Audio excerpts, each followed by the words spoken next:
So, for instance, with a, can I do this? Hold on a moment. I want a visual Yeah. representation rather than talking about it. And so, I mean, it came about because we were looking at some of the borders along the floor, and there was a lot of interior geometry. yeah, yeah, And I was yeah. pointing out to Mikey that we are object culling, we're not vertex culling. So if we can see this room, there's a lot of extra detail here.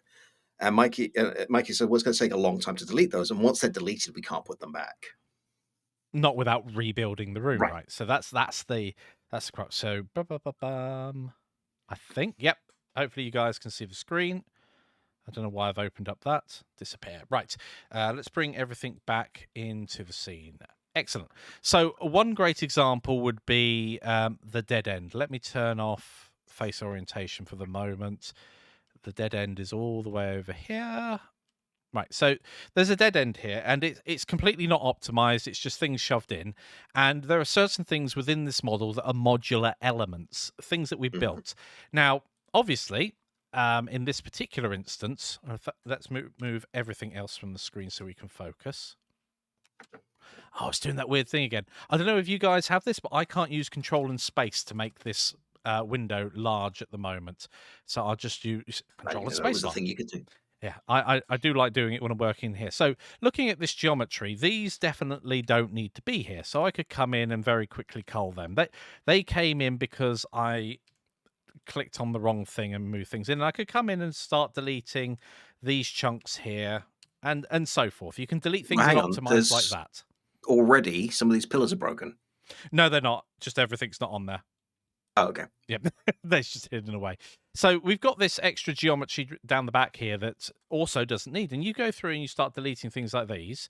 And a great example would be, and imagine they were still at object level rather than Mm. all in this one mesh at the moment. But then if Yang comes along and says, "Oh, I really like the dead end, but could you pull this wall back?" It's Yeah. like, Or yeah, but could you realign the arches? Or could we have a pillar in there? so if something else was selected there, that's okay. It can be part of the process. I mean, the other one is, can you zoom in on the little border at the bottom there? This little one here. The Yeah. one that's missing something. No, no, no. The one that exists. I'm sorry. The actual border. The one that is there. Don't zoom in on the thing that isn't there. Zoom on the thing that Oh, is. this thing here. Yeah. Okay. Yeah. Yeah. Okay. So the way this is created is Mikey has created a little slab, and then from what This I can thing see, it's here. an array, right? He's extended it. So Um, whilst you're talking about that, I'm just going to go over to the bit that hasn't been um, smooshed down to a single mesh, and we can talk about it well, in you can our. show me as a single mesh because the point I was going to make is there's a lot of interior faces and vertices that, Ah, yes. from Inside. my end, I don't quite want. Like when I'm putting the level together, I don't want them there because they're potentially causing performance issues.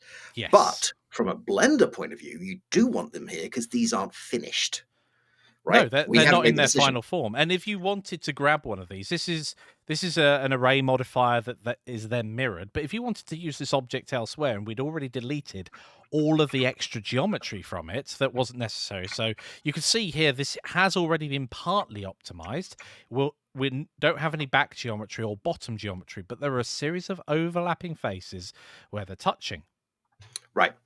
And the point is, if you want to make any changes to these, let's say you want to put some divots in, or you don't like that curve, or anything like that, at this stage, making one change, especially if you're using an array modifier, becomes really useful, right? All Yeah, the geometry still exists.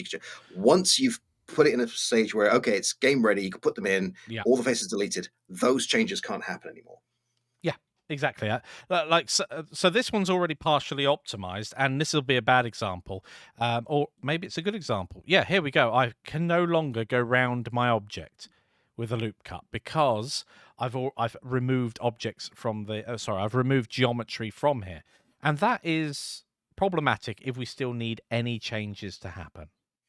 Daz has a question. Could portal occlusion be used procedurally as well? I'm assuming that it's objects-oriented culling as opposed to faces. It is object-oriented culling. I don't think you can change it to faces. I've certainly not seen an option to it.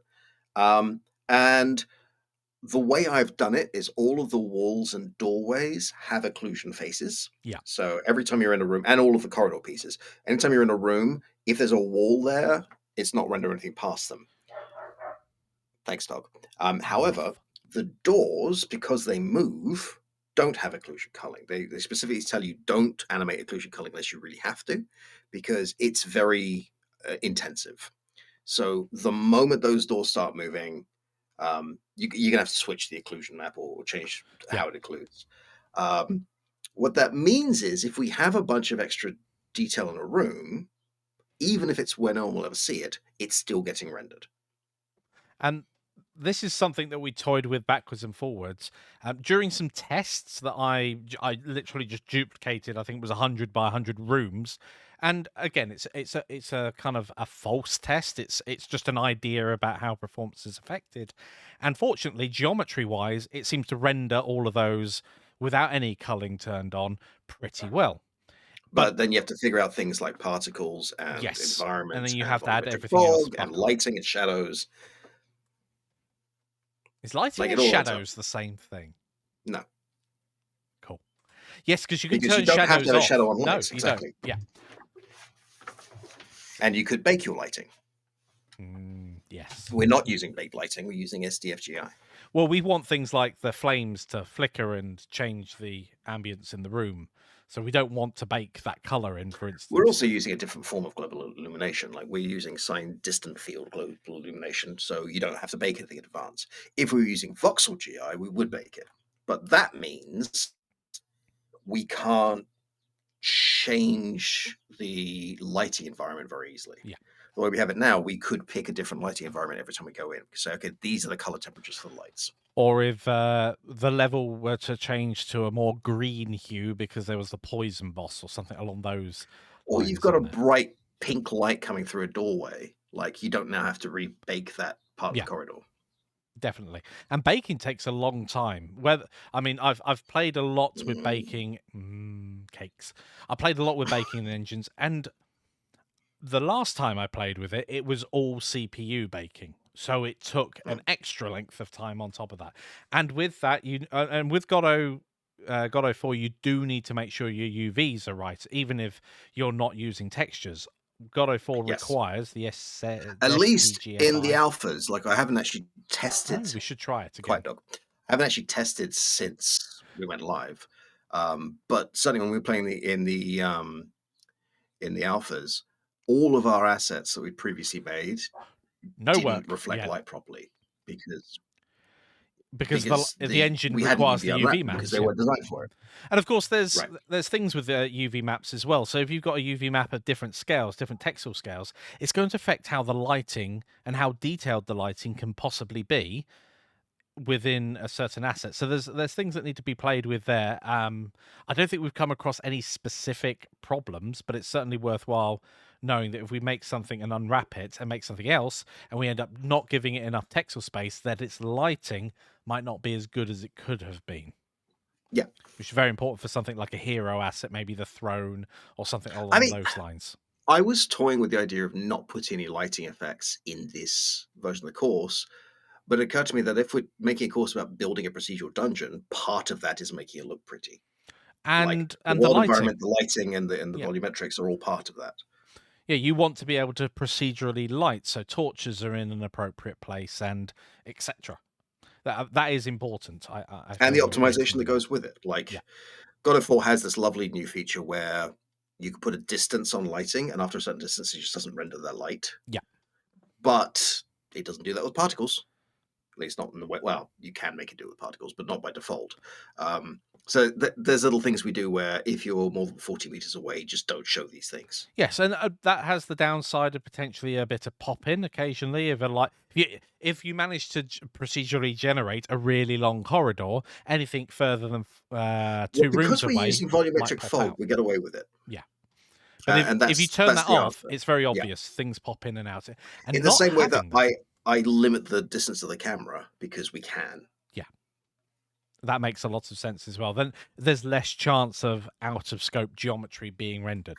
And really, this goes back to like having a strong sense of what you want the aesthetic to look like gives you certain options. If Mm. I know I want this volumetric fog, which we knew from the beginning we did, and if I know that I want very flat looking cartoony meshes, Yeah. and if I know that I want these specific colors, that allows me to do things like, well, I don't really need screen space reflections because it's not that kind of game. They look pretty, but they don't fit.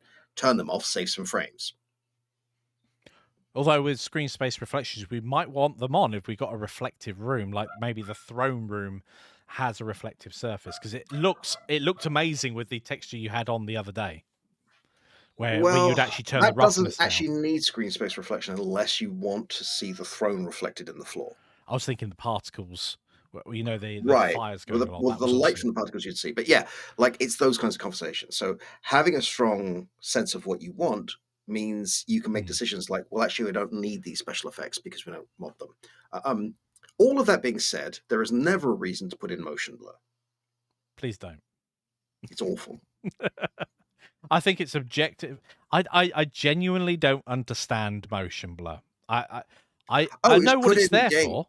It was put in because it's trying to simulate a movie A experience, even though cinematic movie effect. cameras don't do that anymore.